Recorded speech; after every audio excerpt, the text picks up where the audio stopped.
ഈ ദിവസങ്ങളിൽ മാധ്യമങ്ങളിൽ നിറഞ്ഞു കേട്ട പേരാണ് മുൻ മന്ത്രിയും MLA-യുമായ ശ്രീ കെ ബാബുവിൻ്റെത്. അടുത്ത നിയമസഭാ തെരഞ്ഞെടുപ്പിൽ അദ്ദേഹം തൃപ്പൂണിത്തുറ മണ്ഡലത്തിൽ മത്സരിക്കാനില്ലെന്ന് നേതൃത്വത്തെ അറിയിച്ചു എന്നുള്ളതാണ് വാർത്തകൾ. പകരം സ്ഥാനാർത്ഥികളും പരക്കെ പ്രഖ്യാപിക്കപ്പെട്ടു. ഒരു റേഡിയോ അവതാരകൻ എന്ന നിലയിൽ കഴിഞ്ഞ 20 വർഷമായി എറണാകുളത്തെ ലക്ഷക്കണക്കിന് ശ്രോതാക്കളുമായി നിരന്തരം കുടുംബാംഗങ്ങൾ എന്ന പോലെ ഇടപഴകാനും അവരുടെ നിരവധിയായ പരിപാടികളിൽ പങ്കെടുക്കാനും കഴിഞ്ഞിട്ടുള്ള ഒരാളാണ് ഞാൻ. ഈ വർഷങ്ങളിലെല്ലാം മനസ്സിലാക്കാൻ സാധിച്ചിട്ടുള്ള ഒരു സത്യമുണ്ട്. ജനഹൃദയങ്ങളിൽ മറ്റെല്ലാ വിമർശനങ്ങൾക്കും അപ്പുറം ജീവിക്കുന്ന ജനകീയനായ ജനപ്രതിനിധിയാണ് ശ്രീ കെ ബാബു എന്നുള്ളത്. ഒരു ദിവസം ഒരു ശവസംസ്കാര ചടങ്ങിൽ പങ്കെടുക്കാൻ ഞാനും പോയി. അവിടെ വീട്ടിലേക്കുള്ള വഴിയിൽ നിരവധി നേതാക്കളും പൗരപ്രമുഖന്മാരും ഇരിക്കുന്നു. നൂറുകണക്കിന് ആളുകൾ ഭൗതിക ശരീരം കാണാൻ അകത്തേക്ക് പോകുമ്പോൾ അവരെല്ലാവരും വന്ന് കെ ബാബുവിനെ ഹസ്തദാനം ചെയ്യുന്നു. അവരുടെ എല്ലാം പേര് വിളിച്ച് അദ്ദേഹം വർത്തമാനം പറയുന്നു. ഒരാളുടെ പോലും പേരറിയാത്തതായി അദ്ദേഹത്തിനില്ല. എന്നെ ഞെട്ടിച്ച സംഭവമായിരുന്നു സത്യത്തിൽ അത്. മറ്റാർക്കും ഒരുപക്ഷെ കേരള രാഷ്ട്രീയത്തിൽ അവകാശപ്പെടാൻ കഴിയാത്ത ഒരു പ്രത്യേകത. ഞാൻ കൗതുകത്തോടെ അദ്ദേഹത്തോട് ഇതിനെക്കുറിച്ച് ചോദിച്ചപ്പോൾ നിറഞ്ഞ ഒരു ചിരി മാത്രമായിരുന്നു ഉത്തരം. ജനകീയതയുടെ മറുകര താണ്ടിയ ജനകീയൻ എന്ന് ഒരാളെ വിശേഷിപ്പിക്കാൻ സാധിക്കുമെങ്കിൽ അത് വിശേഷിപ്പിക്കാൻ കഴിയുന്നത് കെ ബാബുവിനെ തന്നെയായിരിക്കും. 2.5 പതിറ്റാണ്ടിനിടയിൽ ഒരു വട്ടം പരാജയപ്പെട്ടതൊഴിച്ചാൽ മറ്റെല്ലാം വിജയകാലം. ഉമ്മൻചാണ്ടിയെ വേട്ടയാടിയതുപോലെ തന്നെ കേരള രാഷ്ട്രീയത്തിൽ വേട്ടയാടപ്പെട്ട ഒരു മനുഷ്യൻ കെ ബാബുവാണെന്ന് നിസ്സംശയം പറയാം. പക്ഷേ അദ്ദേഹത്തിന് വീരപരിവേഷം ചാർത്തി നൽകാൻ ആരൊക്കെയോ സത്യത്തിൽ മറന്നുപോയി. ഇന്ന് അദ്ദേഹം ഏതെങ്കിലും രീതിയിലുള്ള മാനസിക ശാരീരിക പ്രശ്നങ്ങൾ അനുഭവിക്കുന്നുണ്ടെങ്കിൽ അതിൻ്റെ പ്രധാന കാരണം ആ വേട്ടയാടൽ തന്നെയാണ്. പക്ഷെ CPM-ഉം അന്വേഷണ ഏജൻസികളും നടത്തിയ എല്ലാ ചങ്ങലക്കെട്ടുകളെയും പൊട്ടിച്ചെറിയാൻ കെ ബാബു എന്ന MLA-ക്ക് സാധിച്ചു. ഇന്നും ഏറ്റവും വിജയസാധ്യതയുള്ള സ്ഥാനാർത്ഥികളിൽ ഒരാൾ കെ ബാബു തന്നെയാണ്. അദ്ദേഹം സ്വയം വിരമിക്കുന്നു എന്ന വാർത്ത പടച്ചുവിടുന്നവർക്ക് ഒരു സ്വന്തം ബൈറ്റിന്റെ പിന്തുണ പോലുമില്ലെന്ന് ഞെട്ടലോടെ നമ്മൾ തിരിച്ചറിയുകയാണ്. ഉമ്മൻചാണ്ടി സ്കൂൾ ഓഫ് പൊളിറ്റിക്സിൽ ജനകീയതയുടെ കഠിന വഴികൾ താണ്ടാൻ ശക്തമായി നടന്ന അദ്ദേഹത്തെ അപമാനിക്കുന്ന വാർത്തകൾ ഒരിക്കലും ഉണ്ടാകാൻ പാടുള്ളതല്ല. ശക്തമായ ത്രികോണ മത്സരത്തിന് കളമൊരുങ്ങുന്ന തൃപ്പൂണിത്തുറയിൽ കോൺഗ്രസിന്റെ തുറുപ്പ് ചീട്ട് ഇപ്പോൾ ആരാണ് എന്ന് ചോദിച്ചാൽ അത് കെ ബാബു തന്നെയാണ്. 2026 നിയമസഭാ തെരഞ്ഞെടുപ്പിൽ സംസ്ഥാനത്ത് തന്നെ ഏറ്റവും ശ്രദ്ധേയമായ പോരാട്ടം നടക്കുന്ന നിയോജക മണ്ഡലമാണ്.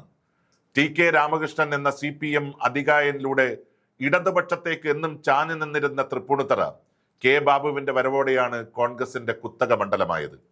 എന്നാൽ ബാർ കോഴക്കേസ് അടക്കമുള്ള അഴിമതി ആരോപണങ്ങളും ED സ്വത്ത് കണ്ടുകെട്ടിയതടക്കമുള്ള വിവാദങ്ങളും 2016 അദ്ദേഹത്തെ തോൽവിയിൽ കൊണ്ടുചെന്നെത്തിച്ചു. സ്വരാജിലൂടെ CPM തൃപ്പൂണിത്തുറ ഒരിക്കൽ കൂടി കൈപ്പിടിയിൽ ഒതുക്കിയെങ്കിലും 2021 996 വോട്ടിന്റെ ഭൂരിപക്ഷത്തിൽ മണ്ഡലം കെ ബാബു തിരിച്ചെടുത്തു. 2026 എങ്ങോട്ട് വേണമെങ്കിലും തിരിയാമെന്ന അവസ്ഥ പലരും പ്രവചിക്കുമ്പോൾ, പ്രവചനാതീതമായ പോരാട്ടം നടക്കും എന്ന് പറയുമ്പോൾ തൃപ്പൂണിത്തുറ കെ ബാബുവിന്റെ കൈകളിൽ സുരക്ഷിതമാണെന്ന് ഈ മണ്ഡലത്തിലെ സാധാരണ ജനങ്ങൾ ഒരുമിച്ച് പറയുന്നു. ഇക്കുറിയും തൃപ്പൂണിത്തുറയിൽ അടിയൊഴുക്കുകൾ ശക്തമാണ്. മുന്നണി പോരാട്ടത്തിനും അപ്പുറം CPM കോൺഗ്രസ് പാർട്ടികൾ നേരിട്ട് ഏറ്റുമുട്ടുന്ന മണ്ഡലമെന്ന പ്രത്യേകതയാണ് തൃപ്പൂണിത്തുറയെ വേറിട്ട് നിർത്തുന്ന ഘടകം. തൃപ്പൂണിത്തുറ, മരട് നഗരസഭകളും കണയന്നൂർ താലൂക്കിൽ ഉൾപ്പെട്ട കുമ്പളം, ഉദയംപേരൂർ എന്നീ പഞ്ചായത്തുകളും കൊച്ചി താലൂക്കിൽ ഉൾപ്പെടുന്ന കൊച്ചി നഗരസഭയുടെ 11 മുതൽ 18 വരെ വാർഡുകളും അടങ്ങുന്നതാണ് തൃപ്പൂണിത്തുറ നിയമസഭാ മണ്ഡലം. 2 ലക്ഷത്തിൽ പരം വോട്ടർമാരാണ് ഈ മണ്ഡലത്തിലുള്ളത്. 1965 മുതലാണ് തൃപ്പൂണിത്തുറയിൽ തെരഞ്ഞെടുപ്പ് പോരാട്ടം നടക്കുന്നത്. കന്നി മത്സരത്തിൽ തന്നെ TK രാമകൃഷ്ണനിലൂടെ മണ്ഡലം CPM കൈപ്പിടിയിൽ ഒതുക്കി. പിന്നീട് 1977, 80 വർഷങ്ങളിലും TK-യിലൂടെ CPM വിജയിച്ചു കയറി.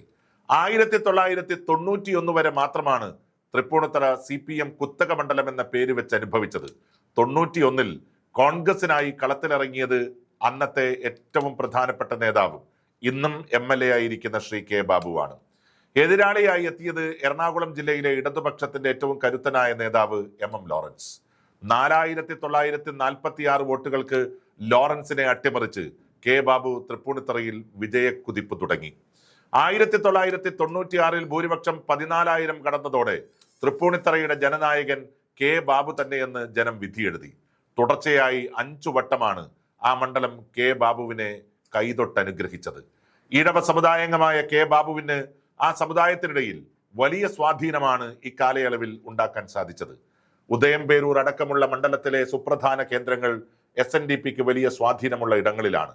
ഇവിടങ്ങളിലെല്ലാം തന്നെ കാര്യമായ വികസനം എത്തിക്കാൻ സാധിച്ചത് കെ ബാബുവിനെ സംബന്ധിച്ച് വിജയം എളുപ്പമാക്കിയ ഘടകങ്ങളാണ്.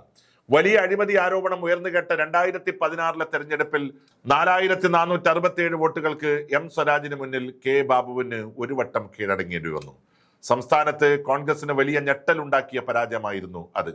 പിന്നാലെ 2021 കെ ബാബുവിനെ മത്സരിപ്പിക്കേണ്ട എന്ന തീരുമാനത്തിൽ വരെ പാർട്ടി എത്തി എന്ന വാർത്തകൾ പുറത്തു വന്നെങ്കിലും തൃപ്പൂണിത്തറയിലെ കോൺഗ്രസ് നേതാക്കന്മാരും പ്രവർത്തകരും ബാബുവിന് വേണ്ടി ശക്തമായി വാദിച്ചതോടെ വീണ്ടും മത്സരിക്കാൻ പാർട്ടി അനുമതി നൽകി. LDF തരംഗം ആഞ്ഞടിച്ച തെരഞ്ഞെടുപ്പിൽ പക്ഷേ സ്വരാജിനെ വീഴ്ത്തി ബാബു തൃപ്പൂണിത്തറയുടെ സ്വന്തം ബാബുവേട്ടനാണ് എന്നൊരിക്കൽ കൂടി പ്രഖ്യാപിച്ചു. 2 ലക്ഷത്തിൽ പരം വോട്ടർമാരുള്ള തൃപ്പൂണിത്തറ മണ്ഡലത്തിൽ 62% ഹിന്ദുക്കളാണ്.